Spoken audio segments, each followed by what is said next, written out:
Hi, these are Lance's Legends. I hope you enjoyed this story. By 1981, I had climbed Lone Peak hundreds of times. I loved that mountain. It was my sanctuary. I particularly enjoyed trying to climb it on New Year's Day. The conditions had to be just right, or it was a pretty difficult trip. But I've successfully been up there several times to bring in the new year. This particular year, I had two friends that decided they wanted to join in on the adventure with me. One is my good friend Doug Porter. He was an experienced guy in the mountains, didn't have all the best equipment, but he was a strong hiker and a clear thinker.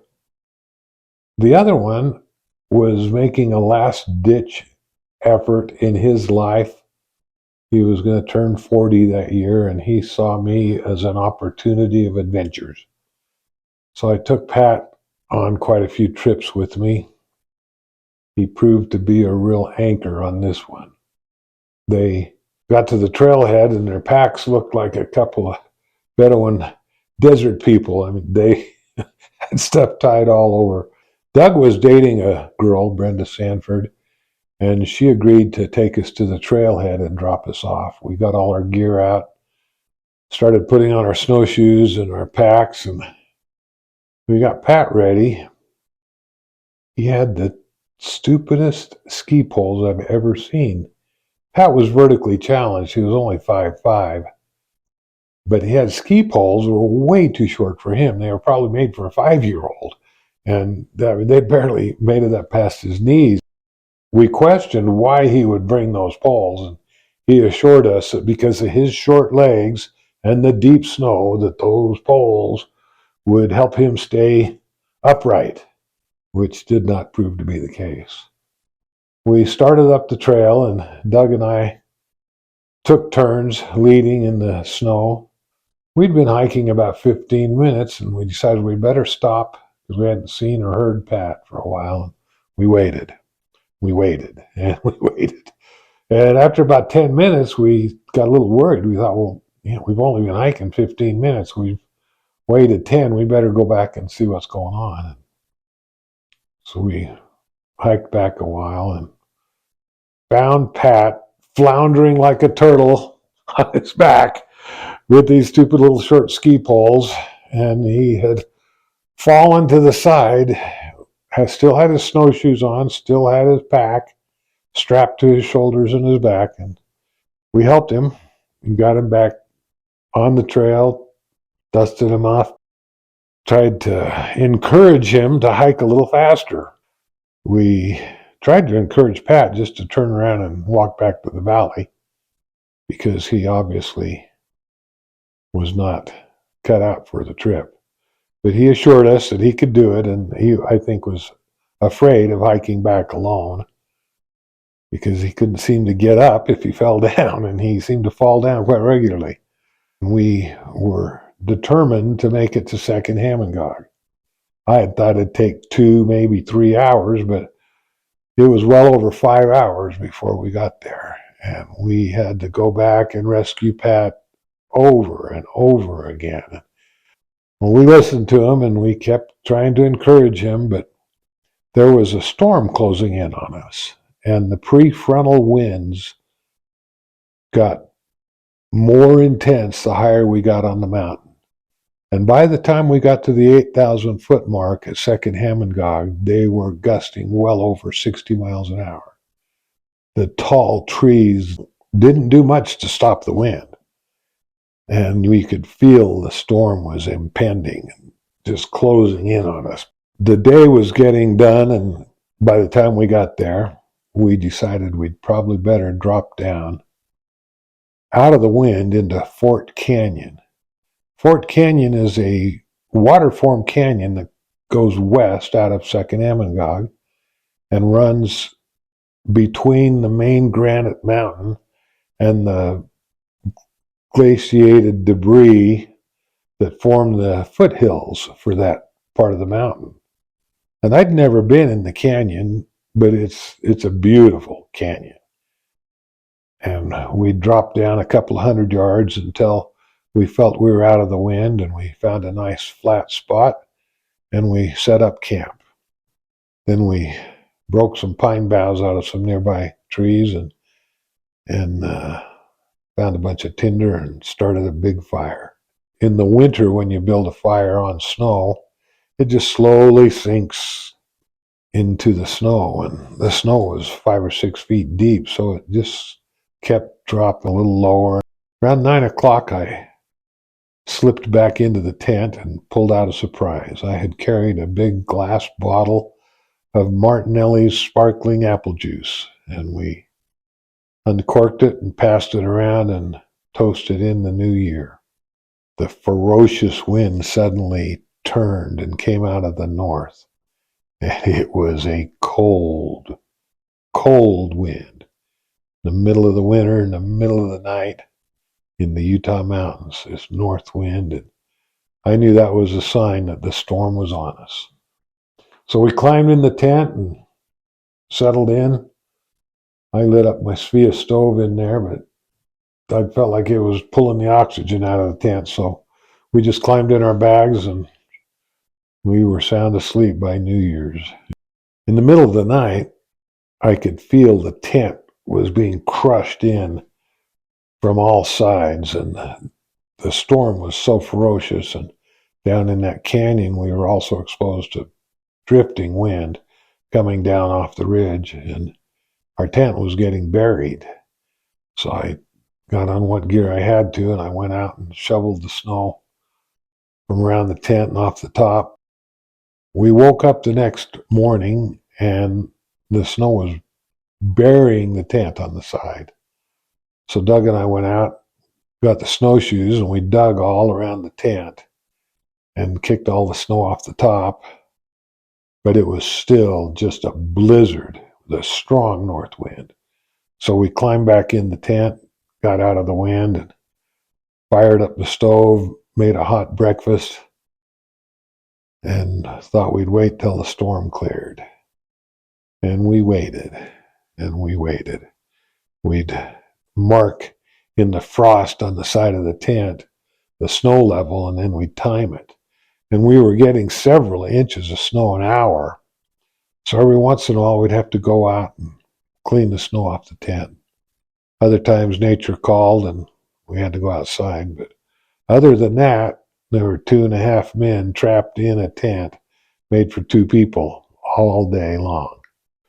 My patience had run pretty slim with Pat. He seemed to feel a little superior to Doug and I. Doug just had a BYU diploma, and I'd only been to high school, and he had a Harvard MBA. But after dragging his carcass up that mountain all the day before, I wasn't in much of a mood to listen to it. We were getting a little cabin fever and a little stir crazy as the day wore on, and the snow just kept coming and coming and coming. We thought, we can't hike out when it's like this. And finally, about 2:30, 3 o'clock in the afternoon, it began to show signs of letting up. We discussed what we were going to do. I still wanted to go for the summit, but Pat was convinced that he had had enough, and that if you were smart, you'd just go down. And I told him if we were going to turn around, I wanted to go down Fort Canyon. I'd never been in the canyon, and from what I could see, it was a beautiful canyon. So we negotiated a settlement. We wouldn't go to the top. We would turn around and just go down the canyon.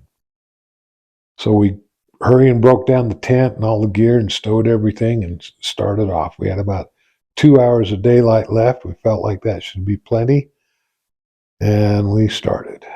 And once again, Pat was the same as he was the day before. Every few 100 yards, he would fall. And there were a lot of obstacles in this canyon. There was avalanche debris, and there are dozens of cliff lines and rock formations to negotiate around. And there's a fair-sized stream that goes down the canyon. And since it's a water-formed canyon, it's a V shape.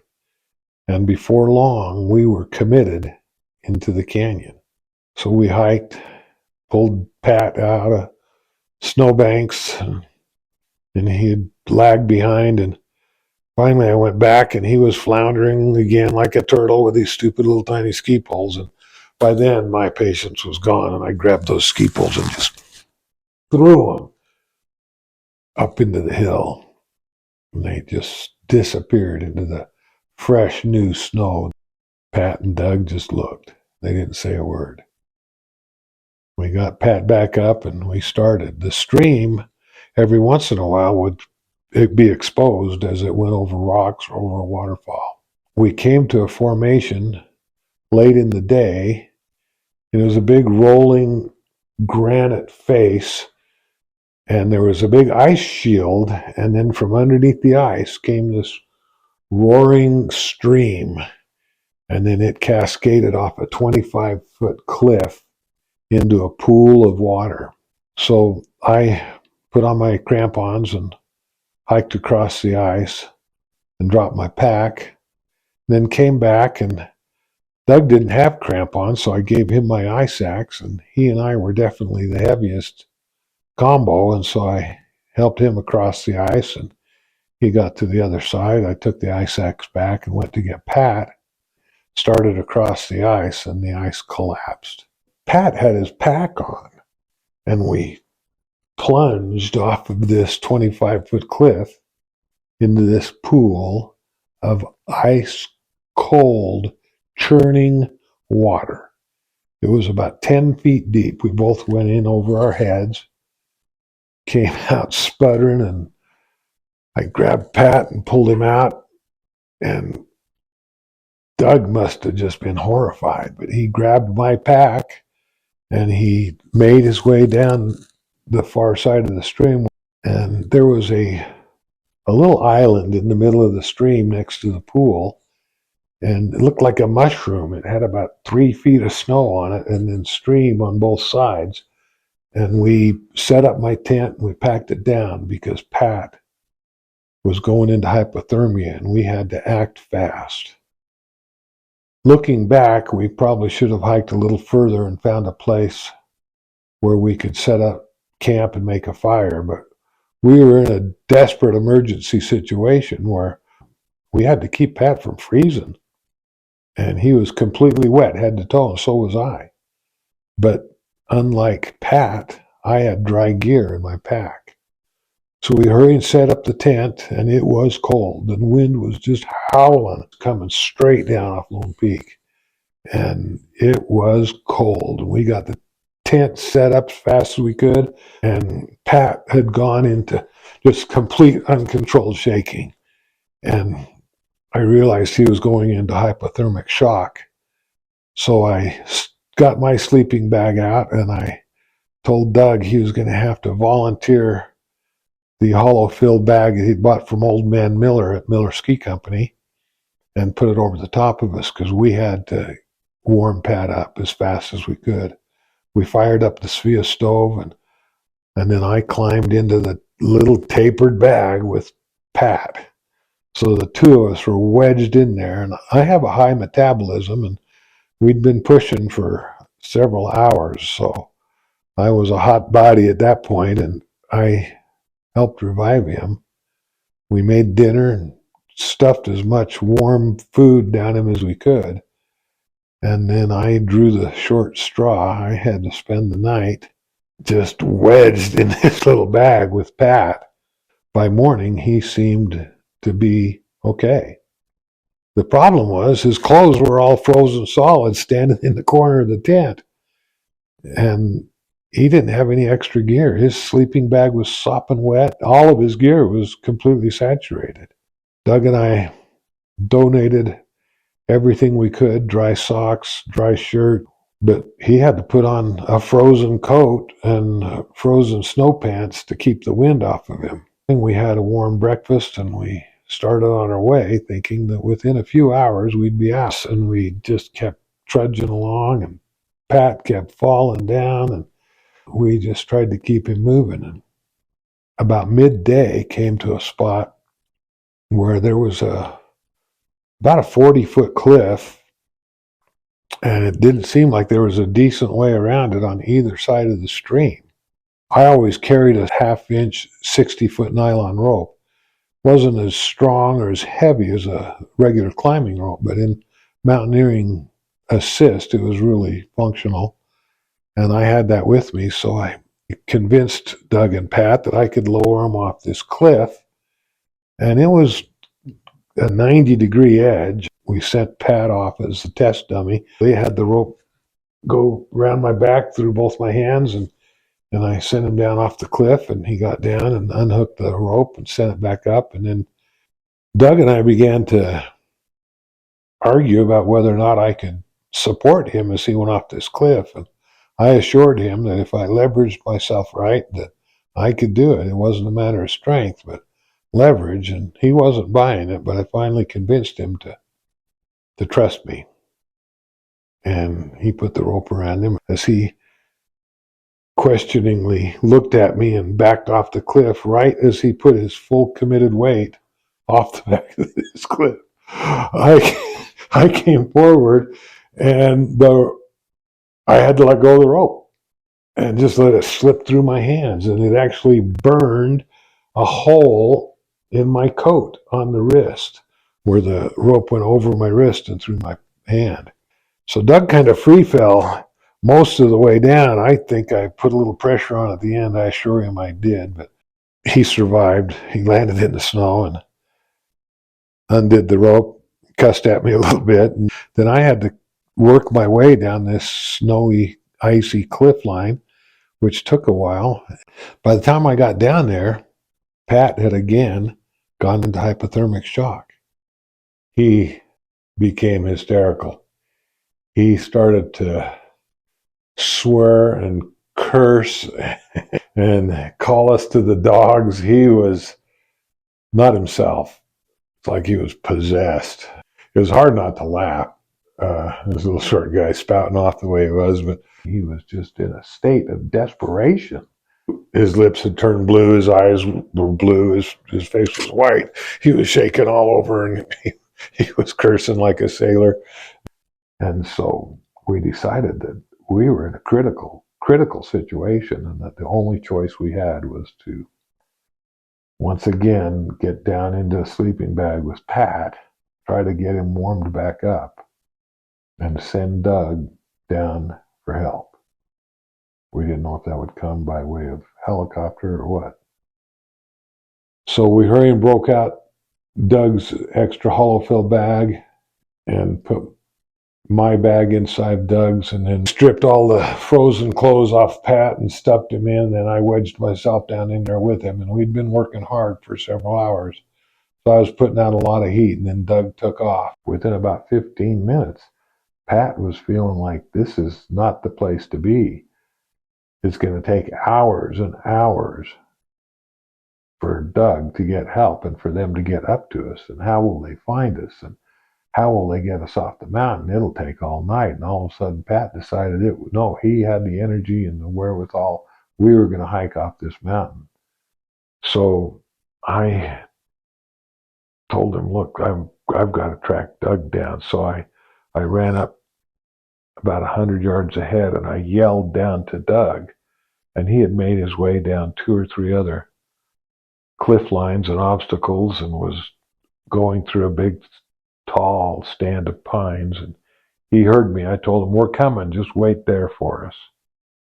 And when we got down to Doug, I don't know, a half hour later, Doug was nearly frozen himself, because he'd been basically sitting in the snow in this very cold day, just sitting there waiting for us to catch up. And we had his main sleeping bag. So we stowed his sleeping bag back with his gear and moved on our way. And it just seemed like this canyon just kept going and going and going. We could see the valley down below us, and yet it seemed like it wasn't that much closer. We kept thinking that around this next turn and down off this next cliff, we'll be able to see our way out of here. And then we'd get to that point, and it looked like it did 300, 400 yards back. And it just, but Pat, he had really gotten to the point of desperation. I kept assuring him that it couldn't be far to the valley. We just had to keep going. And it was getting later in the day, and we'd been trapped in this steep-sided canyon for the whole day. And our mindset had just accepted that fact. But as the day began to draw to a close, we decided we needed to involve the Lord in our situation. All three of us were returned missionaries for the LDS Church. So we decided we would ask the Lord for an assist. And I knelt down first and petitioned the Lord and asked him if we couldn't get out of the canyon today to please bless us so we could be warm tonight, but that we'd prefer to get out of the canyon. And then Doug basically said a similar prayer that we really wanted to get out today, but if we had to spend the night, help us survive the night. And I'll never forget Pat's prayer. I've never heard anybody plead with the Lord like that. He dropped to his knees. He was like, please, God, please, God, please, God, we can't spend another night in the canyon. Please, God, help us get out of the canyon now. And he was desperate. There was no doubt in his mind that we could not spend another night in the canyon. And after we prayed, I looked around and I thought, I think I could probably climb through this deep snowfall because the sides of the canyon had just relaxed a little bit. And the canyon side south of us was covered with scrub oak. And some of that scrub oak was just poking through a little bit in the deep snow. So I started to climb and use those branches of that scrub oak and pull myself until I'd gone the length of the rope. And then I tossed the rope down to Doug and Pat. And after about 4 or 5 pitches of that rope, we topped the crest of the ridge.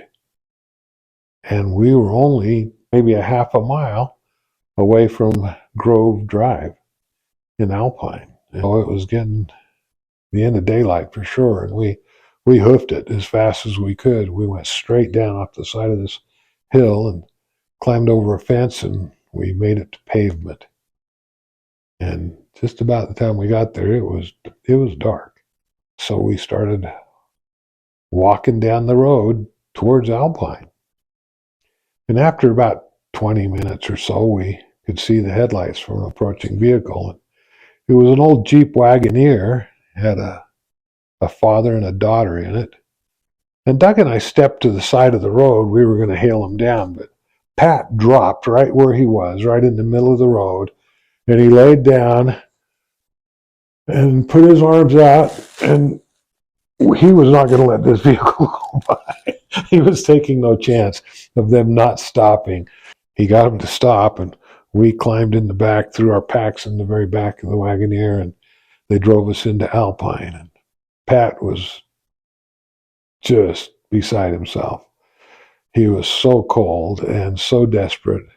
They dropped us off at the grocery store. It was the only store in Alpine at the time, and there was a payphone on the outside. We called Brenda again to come pick us up. And we waited in the store until she got there.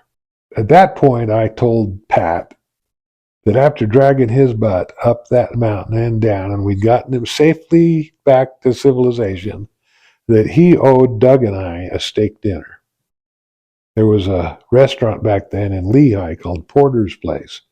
It was named after Porter Rockwell, and they were famous for huge, huge steaks. And the 4 of us climbed into a booth at Porter's Place, and we had a steak dinner. I hope you enjoyed that story. These are Lance's Legends. Hit the subscribe button in the bottom right corner. Thanks for listening.